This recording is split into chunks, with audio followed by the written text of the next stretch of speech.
Stand by to launch FanStream Sports. 3, 2, 1. Let's start. Hello, sports fans. Welcome to FanStream Sports. Nothing but pure sports. All right, it's the Buckeyes Daily Blitz. I am Tito. Thank you for tuning in today. We are on FanStream Sports, powered by DSP Media. I'm Jeff Fidoff. Follow me on Twitter @FitHappens. They call me Tito. We have a lot to get into today from over the weekend. We'll do a lot of football talk today. We'll do another one about basketball maybe later on. But let's talk about what's going on, first of all, in Buckeye Nation with football.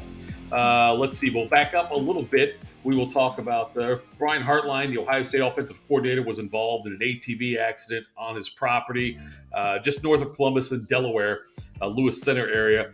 And he was taken to the hospital, Riverside Methodist Hospital here in town.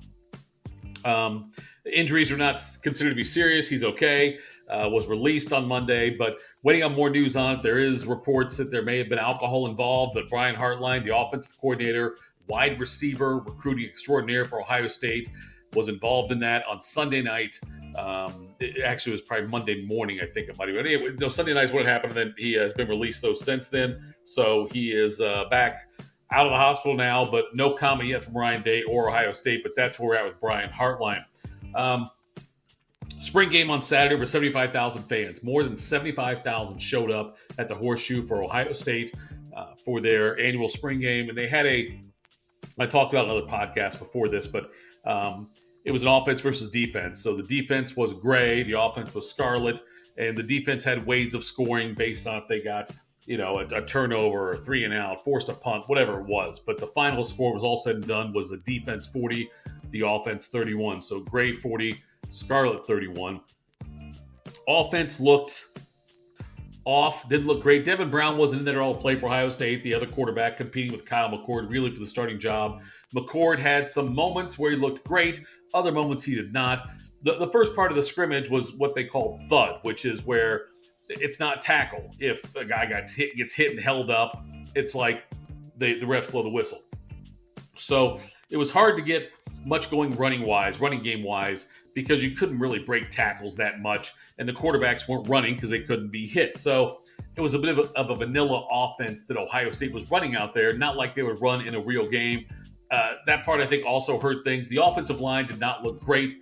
Defensive line for Ohio State clearly had their way with the OLs. So, and we knew going in that, and Ryan Day said that'd be a work in progress. McCord had decent numbers all said and done. He did throw a touchdown pass to Carnell Tate, but the freshman wide receiver who's having a great camp. But it was not – the offense looks like it needs work, which is what we expected. I expected that to happen. Kind of a cool moment, though, was at the end – not at the end. During the game, though, they brought Archie Griffin out. They do these things throughout the game where they'll bring out, like, they brought Garrett Wilson, showed up, and they showed recruits for 2020, the incoming class, and things like that. So they had different cool things they did with that during the game. They brought out Archie Griffin in the third quarter and lined him up in the backfield. No pads, obviously, but they lined him up. Archie, I think, is 68 years old. Lined him up in the backfield, gave him the ball. He ran in for a 25-yard touchdown, untouched, and it shows up the stat sheet. The offense got the points for it, which was kind of cool. And it shows in the stat sheet. If you look at the official stats that Ohio State sends out, it says rushing, Griffin, Archie, 1 carry, 25 yards, 25-yard average, long 25, 1 touchdown. And he got the points for the offense, which was kind of cool to see that. So, but it's a spring game.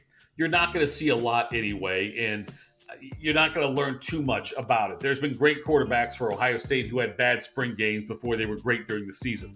One of the other things about this is that, the transfer portal's opened up for Ohio State. Now, Jake Siebert, the kicker, has already said he's transferring out, which I don't totally, I'm not surprised by that. There will be more people to transfer out. April 15th is when the portal opened up again through April 30th. So there's 15 days for guys to transfer. Devin Brown and Kyle McCord, the two quarterbacks competing for the starting quarterback job with Ohio State, have not shown any indication they might be transferring. Doesn't look like any of the running backs are as of yet. I do think there will be players that will transfer. There'll be a handful of guys. Siebert's the first one, the kicker. But there will be a handful of guys that will transfer out, and that's okay. You're going to have that happen with the new college football the way it is now, with the rules where guys get the one free transfer, grad transfers can go play and have immediate eligibility. It's going to happen. So over the next few days, you will see some names from Ohio State enter the transfer portal that may go elsewhere. But keep in mind, this Ohio State team, what they've been able to do recruiting-wise. Now, they had a lot of recruits in. This is a big event for them, having a lot of recruits into the Horseshoe for this spring game and to see what the game day-like atmosphere was. The band played. The band entered the game like they do, entered the stadium. Really cool moment there. And there were a lot of the other things that go on in a normal game for Ohio State. Like I say, 75,000 people did make some noise. So Ohio State, though, they did get a couple of commitments. They got a running back, They got a running back out of Sam Williams-Dixon, who originally was at West Holmes, went to Pickerington North now, 3-star. He is coming to Ohio State now. He has committed. So has 4-star tight end Max LeBlanc. Now, just in the last few weeks, you look at the people Ohio State's added to their team in that 2024 recruiting class when they were under fire for maybe not having such a great recruiting class in 2024, maybe dropped off a little bit. Since then, they've added, they got Mylan Graham, the 5-star wide receiver. They got the 4-star linebacker, Peyton Pierce, the kid out of Texas, which is huge. They added James Peoples, the other 4-star running back. The offensive lineman they've added, Deontay and Devontae Armstrong out of up north here in Ohio, I think is where they're from, the Cleveland area. And so they've added all these guys. And so I'm not worried about Ohio State's recruiting. By the way, today it came out that Florida State has been able to flip a tight end, Landon Thomas, a 5-star tight end who was going to go to Georgia. Now he has flipped to Florida State. So because of that, in the 24/7 composite rankings now, Ohio State has gone up to number 1 as it stands right now. They're number 1 in the 24/7 recruiting class without adding another player. This all happened today because Georgia lost a player. So, and I'll be honest, the recruiting stuff, these are all verbal commits that guys are giving. Verbal commitments are not ironclad. Obviously, we learned that from Dylan Raiola and some of the other guys who have maybe committed to Ohio State and then left or committed somewhere else and then came to Ohio State. So these things are not ironclad when it happens. So it's great PR that Ohio State right now, as we sit here today, according to 24/7's composite rankings, Ohio State has the best recruiting class in their rankings, which is fantastic. And I love the fact the guys they've added, like I say, Georgia losing Landon Thomas. Florida State's been on a tear lately, by the way, recruiting-wise. They're doing really, really well. So, but Ohio State does have that right now. They do have the number one thing. We talk about players transferring out.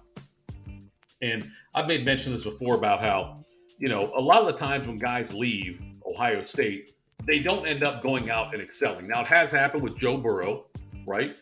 Great at LSU. Jameson Williams, the wide receiver who went to Alabama. Worked out great for him. He was a first-round draft pick in the NFL draft last year. But you look at other situations, there's a lot of guys who leave. Tate Martell, Emory Jones is another one. Guys who commit to Ohio State and then say, nah, I'm backing off. Jack Miller III, I'm not picking on the guy, but he's down in Florida now, and he's competing with Graham Mertz from Wisconsin to be the starting quarterback for Florida. And in their spring game, they had a lot of similar struggles Ohio State had as far as moving the ball in offense early on. Their first 5 drives with rotating quarterbacks were just awful. But Jack Miller III left Ohio State. He had that incident where he was pulled over, and I don't know if he was cited for drinking and driving, but nonetheless, he ended up leaving Ohio State and going somewhere else also. But it's just another example of guys. I'm not bringing that up to discredit the kid, but that happens a lot where you'll see the guys who leave Ohio State don't necessarily go on to bigger and better things. Burrow, Williams, no doubt. Those things worked out. It does happen sometimes. But there's a lot of times, though, it doesn't. Dallin Hayden, I got some carries in the spring game. He also came out again and said, it's ridiculous for him to think he was going to transfer. The Ohio State running back room is going to be just fine this year. They're going to have to run the ball effectively this year, I think, to be really good. I don't see the passing. Marvin Harrison Jr. did get involved, no doubt about it. He is the best wide receiver in college football. But the offense is going to need to be more balanced, I think, this year and really rely on that running game. The offensive line has to get better. We'll see in the transfer portal if Ohio State adds some more personnel in there. I certainly would not be surprised if they did. They still could use some offensive line help. The defense, though, I feel very good about where they're at. They look great.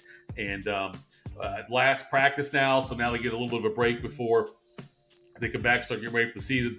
Devin Brown looks, he had a pin inserted in his finger on his throwing hand. I guess he was following through on a play one time and hit someone else's helmet. That happens a lot in football.